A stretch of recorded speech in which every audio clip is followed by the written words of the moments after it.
एक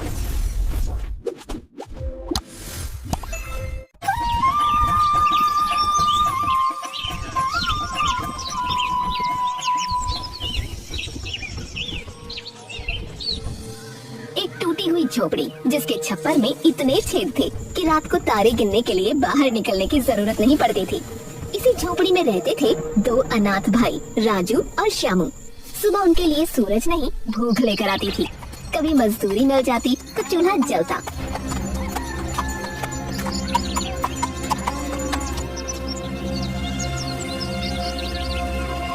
कभी काम नहीं मिलता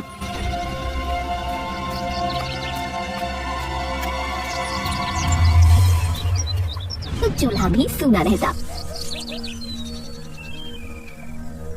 अरे राजू, क्या हुआ? इतने गुस्से में क्यों है? भैया, आज भी कोई काम नहीं मिला। लगता है भगवान चाहते हैं कि हम उन्हीं के पास आ जाएं। अरे भगवान को मत कोस रे, सब ठीक हो जाएगा। हाँ भैया, सब ठीक हो जाएगा, पर हमारे मरने के बाद। अरे देख, मुझे बोझा उठाने से 50 रुपए मिले हैं। आज का काम हो गया। अरे भैया, वाह, बहुत बड़ा तीर मार लिया आपने। राजू तेज दिमाग वाला था और उसी का उसे घमंड भी था, लेकिन ये दिमाग उसे कोई मदद नहीं कर पा रहा था। श्यामू इसके उलट था, ज्यादा बोलता नहीं था, पर जो देखता जो सुनता वो उसके मन में जम जाता था, जैसे पत्थर पर लकीर। देख लेना श्यामू भैया, एक दिन मैं बड़ा व्यक्ति बनूंगा। ये झोपड़ी, ये भूख सब पीछे छूट जाएगा। मुझे बस एक मौका चाहिए अपना मस्तिष्क चलाने का। बड़ा व्यक्ति बनने से ज्यादा महत्वपूर्ण है अच्छे आदमी बने रहना। अरे भैया, आप भी अजीब हो, बस साधु संतों वाली बातें करते रहते हो।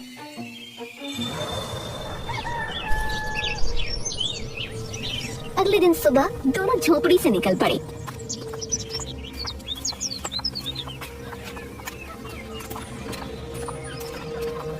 इस बार दिशा बदल दी थी, दूसरे राज्य की ओर। काम की तलाश में दोनों यूं ही भटका करते थे।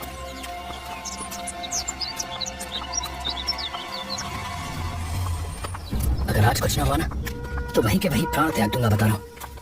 अरे चुप रह, तू बहुत फालतू बकवास करता है। शुभ शुभ नहीं बोला जाता तुझसे। अरे भैया, शुभ शुभ हो भी दो, तभी तो शुभ शुभ बोलूं। शुभ शुभ बोलेगा तो शुभ शुभ होगा, समझा? वाह भैया वाह। रास्ता लंबा था, कदम भारी, पेट में भूख थी पर आंखों में उम्मीद। धूप सिर पर थी और सड़क पर सन्नाटा। तभी मोड़ पर एक बूढ़ा आदमी खड़ा मिला। लाठी थामे, आंखें अध खुली, पर चेहरा जैसे सब देख रहा हो। अरे हटिए बाबा, देर हो रही है। देर नहीं हो रही बेटा, रास्ता बदल रहा है। अरे आप रास्ता बदलो, लेकिन हमारा रास्ता तो छोड़ो। बूढ़े ने राजू की बात नजरअंदाज करके बोलना शुरू किया। आवाज में न डर था न लालच, बस एक ठहराव था। तुम दोनों का रास्ता एक ही जगह से मुड़ेगा। एक आगे जाएगा, एक पीछे रह जाएगा, पर जो पीछे रहेगा वही आखिर में सच देखेगा। राजू के चेहरे पर हंसी तैर गई, ऐसी हंसी जिसमें भरोसा नहीं मजाक होता है। वाह बाबा वाह, आजकल भविष्य भी रास्ते पर खड़ा होकर बांटा जा रहा है? हमें कार्य चाहिए, काम, ये कहानी नहीं। मुझे तो जिसके चेहरे पर जो दिखाई देता है मैं वो पढ़ देता हूँ, तुम मानो या ना मानो। अच्छा, तो ये बताइए कि मैं कब मरूंगा? ऐसी बातें नहीं करते बेटा। अरे तो आगे बढ़िए ना, क्यों मेरा दिमाग खा रहे हैं? श्यामू कुछ नहीं बोला, उसने बूढ़े की आंखों में झांका। उसे एक अजीब सी सच्चाई नजर आई। अब चलो राजू, देर हो रही है। वे आगे बढ़ गए।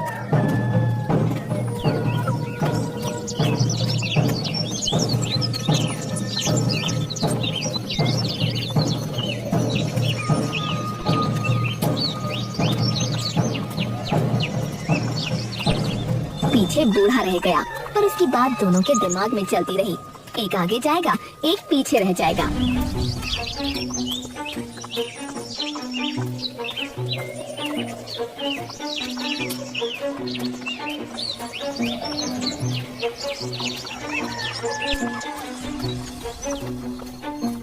पागल बुढ़ा कहेगा, अरे तुम बहुत जल्दी क्रोध में आ जाते हो। अरे जाने दो ना उसे। उसी दिन राज्य में हलचल मच गई। गली गली एक ही बात फैलने लगी, राजा कुछ बड़ा ऐलान करने वाला है। लोग काम छोड़कर दुकानें बंद कर दरबार की ओर चल पड़े।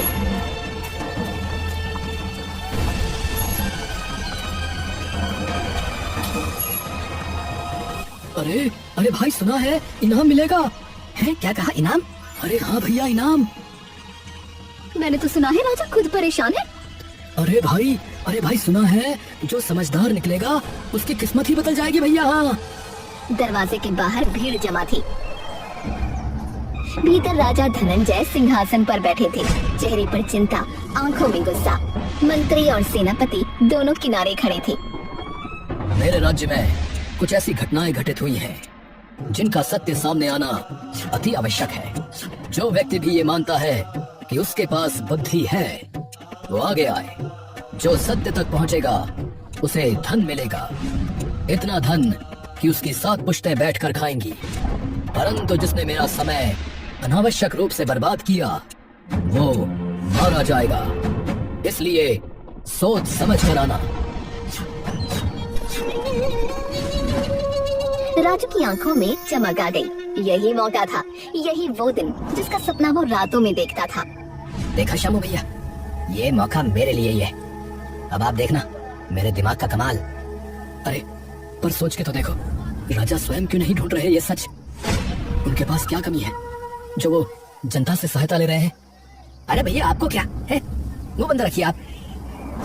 छोटे सोच ले, कुछ गड़बड़ हुई तो मारे जाएंगे। अरे नहीं होगी, चलो भी। फिर दोनों महल के भीतर पहुंच गए।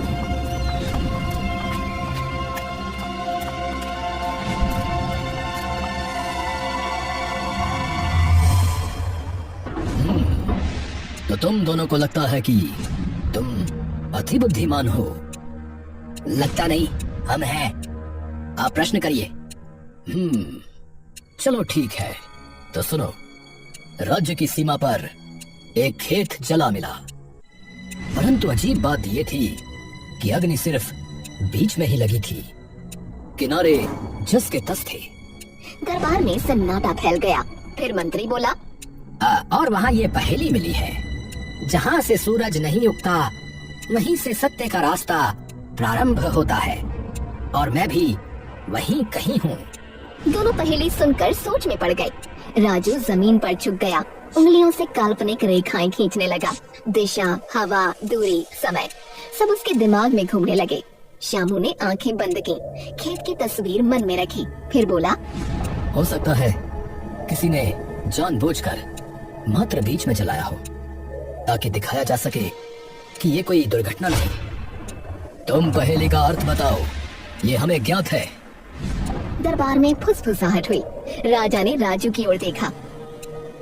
जहाँ से सूरज नहीं उगता, यानी पश्चिम दिशा। आप खेत के पश्चिम में जांच कराइए। ठीक है। सब उस खेत के पास पहुँचे।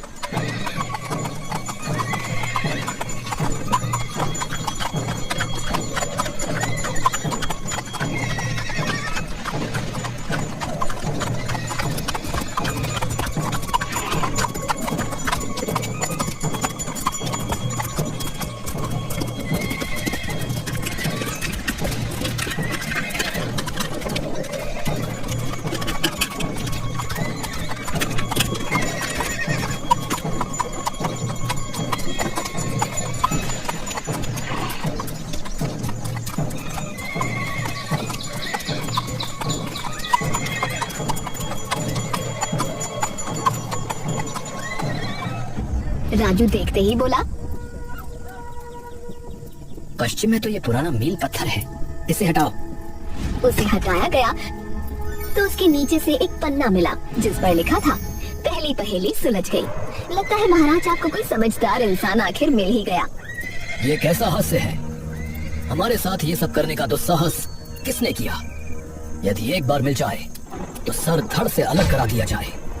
शांत हो जाइए महाराज, पहेलियां हल होते ही उसका पता चल जाएगा। पर उसने ये क्यों लिखा कि मैं भी वहीं कहीं हूँ? उसकी बात पर किसी ने ध्यान नहीं दिया और सब चल पड़े।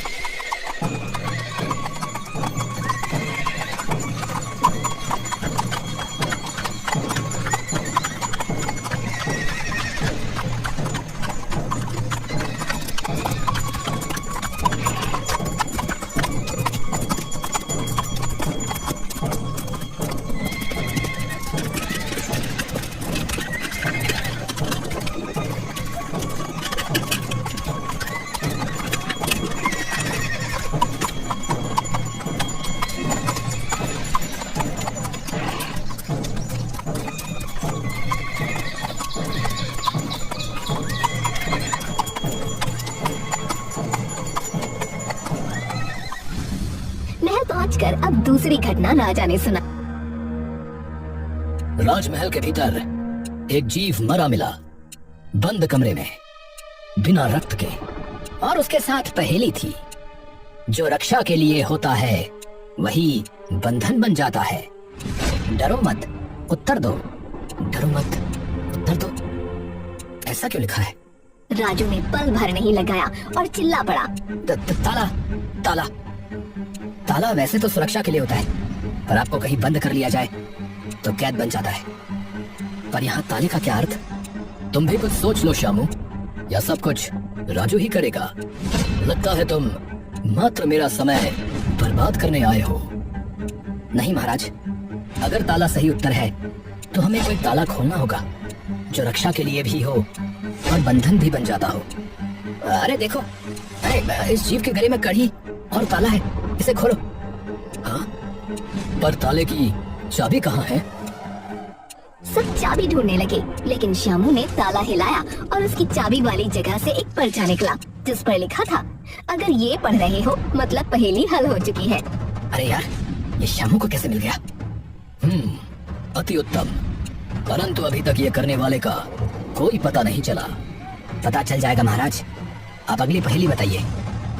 राजा धनंजय ने राजू और श्यामू को देखा, फिर हाथ उठाकर इशारा किया। माहौल ऐसा था जैसे किसी ने कहानी को बीच में रोक दिया हो। आज के लिए इतना ही, तुम दोनों जाओ, कल फिर दरबार में आना। ठीक है महाराज, महाराज की जय हो। ठीक है महाराज, प्रणाम। राजू का सीना फूल गया, चेहरे पर वही आत्मविश्वास जो जीत से पहले आता है।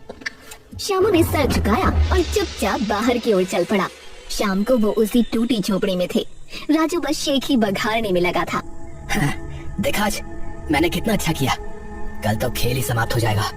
मुझे लगता है मुझे बहुत सारा धन मिल ही जाएगा। पर भैया, आप फिक्र ना करना, मैं आपको मरने नहीं दूंगा, ठीक है? आप बिल्कुल भी चिंता ना करना। राजू बोलता जा रहा था, जैसे हर शब्द से अपनी ऊंचाई नाप रहा हो। श्यामू जैसे किस सोच में डूबा हुआ था। अरे अरे श्यामू भैया, क्या सोच रहे हो? वैसे एक बात कहूं, ये मौका आपके लिए था भी नहीं, ये मेरे लिए बना था, मेरे लिए। प्रश्न पूछे जा रहे हैं और उत्तर मेरे पास है। ऐसे मौके बार बार नहीं आते। श्यामू ने सिर उठाया, बोला नहीं, पर उसने 3 बातें नोटिस कर ली थीं। पहेलियों की भाषा राजकीय है, अर्थात ये कोई अनपढ़ या आम व्यक्ति नहीं है। और ये घटनाएं सुनते वक्त महाराज कहीं भी हैरान नहीं थे, न दुख, न क्रोध, और न ही हैरानी। और हर पहेली सीधे राज्य की व्यवस्था पर उंगली उठा रही थी। सीमा की सुरक्षा और राजमहल में राजा की सुरक्षा। अरे क्या सोच रहे हो भैया? अब कुछ नहीं, कुछ नहीं, बस सोच रहा हूँ कल क्या होगा। कल कल मेरी विजय होगी, और क्या होगा। अगली सुबह दरबार लगा भी नहीं था कि तीसरी घटना हो गई। अचानक शोर मच गया। दरबार के बाहर राजस्व के कागज हवा में उड़ गए, कुछ फटे हुए, कुछ बदले हुए। मुहरें आधी मिट चुकी थीं। अरे कागज बिखर गए हैं, पर ये तो पूरी तरह से सुरक्षित थे। लगता है किसी ने जानबूझ के छेड़छाड़ की है। पर इतना भीतर आकर ये सब कौन कर रहा है? कोई पहेली है? हाँ, एक पत्र सीधा मेरे हाथ में उड़कर आया है। जो लिखा सबसे अधिक जाता है वही सबसे कम पढ़ा जाता है। राजू आगे बढ़ा और चिल्लाया, अरे अरे ये तो बहुत आसान है। कर और हिसाब जो लिखा जाता है, पर कोई पढ़ता नहीं। सबको लगता है सही ही लिखा होगा। सही उत्तर, क्योंकि इसका उत्तर पहेली लिखने वाले ने उसके पीछे ही लिख दिया था। मैं तो बस तुम्हारा मस्तिष्क देख रहा था। तुम बुद्धिमान हो, पर यह शामू बिल्कुल बुद्धिहीन लग रहा है। महाराज, मैं ये सोच रहा था कि राज्य के सारे कागज उड़ रहे थे, पर आपको पहेली की चिंता थी। ऐसा क्यों? उत्तर नहीं दिया और उल्टा तुम मुझसे प्रश्न करोगे। अरे श्यामू भैया, अरे पहेली हल नहीं कर सकते तो कम से कम चुप तो रहो। श्यामू चुप हो गया। राजू को लगा वो जीत रहा है। अब तो साफ है, पुरस्कार मेरा है। पहली घटना राज्य की सीमा पर खेत राजा का था, किसी आम किसान का नहीं। दूसरी घटना राजमहल के भीतर, वो भी राजा के शयन कक्ष में। तीसरी घटना, राज्य के कागज। ये काम कोई आम व्यक्ति भला कैसे कर सकता है? मुझे तो बस ये समझ में नहीं आ रहा। तभी राजा ने राजू से कहा, तुमने स्वयं को सिद्ध किया है, अब अंतिम परीक्षा है। राजा ने एक रेशम का लिफाफा आगे बढ़ाया, हल्का, न कोई मुहर न कोई निशान। ये अंतिम पहेली विशेषकर तुम्हारे लिए, श्यामू को न बताना। बहुत बहुत धन्यवाद महाराज, मैं इसको भी हल कर दूंगा महाराज। हमें ज्ञात है राजू, तुम अत्यधिक बुद्धिमान हो। दूर श्यामू खड़ा था, उसने बस लिफाफा देखा, पहेली न सुन सका। महाराज, ये अन्याय है। तुम चुप रहो, तुम्हारे बस का कुछ नहीं। तुम्हें कुछ बताकर भी क्या लाभ। और फिर दोनों वापस आ गए।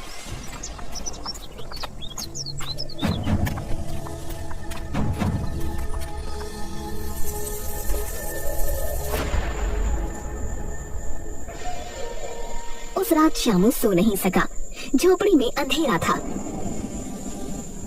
पर उसकी आंखों में एक ही चीज चमक रही थी, रेशम का वो लिफाफा, वो रंग, वो मुलायम चमक, वो बुनी हुई सतह।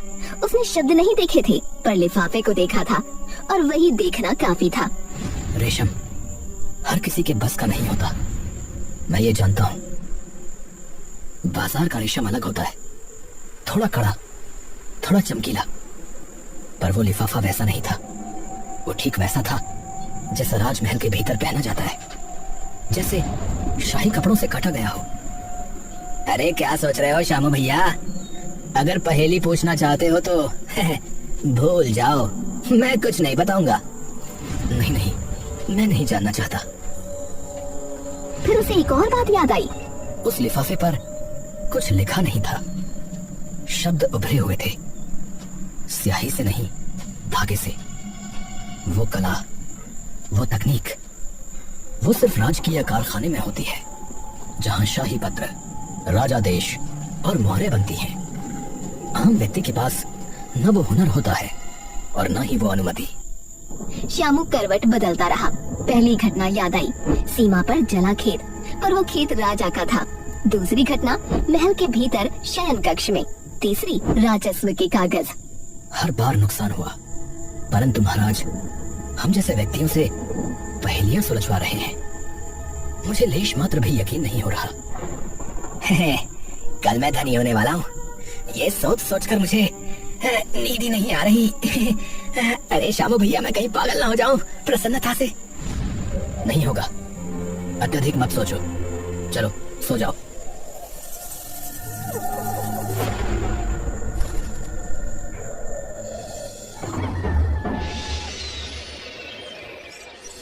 अगली सुबह दरबार पूरा भरा था। मंत्री, सेनापति, चुने हुए लोग।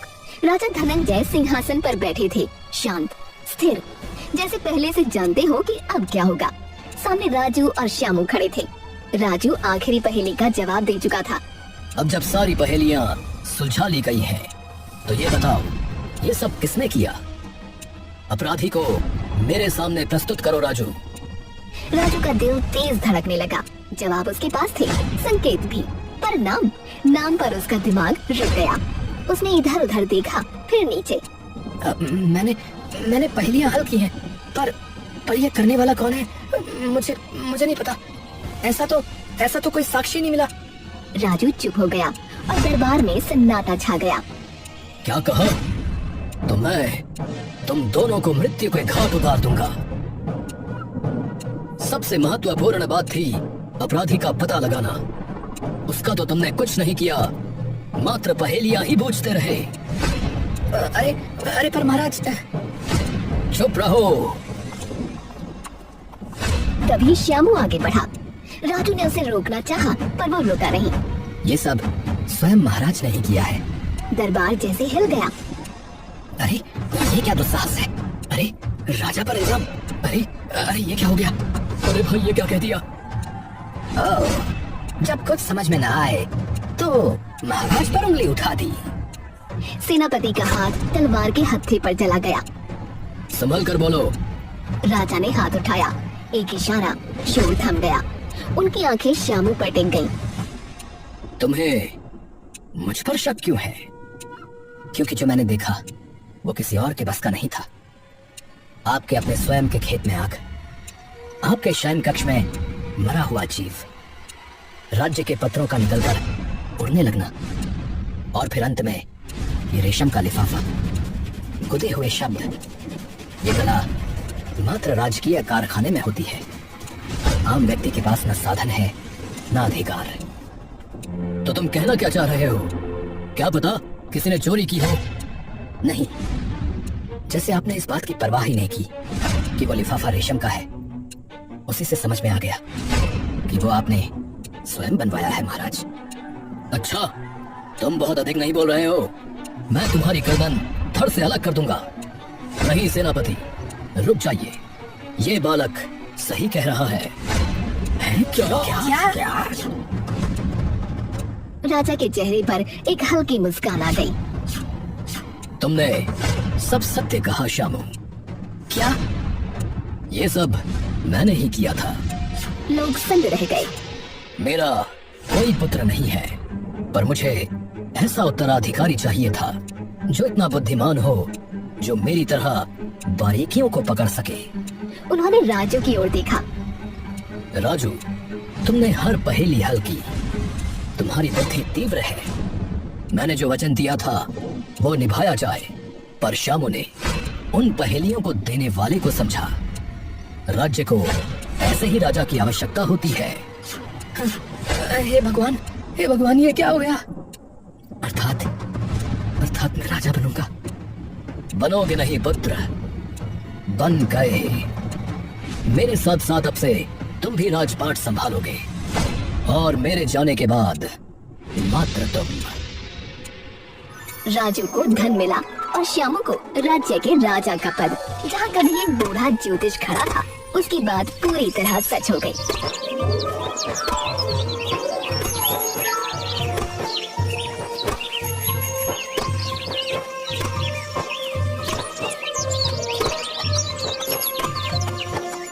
रास्ता दोनों का एक था, पर मंजिल अलग।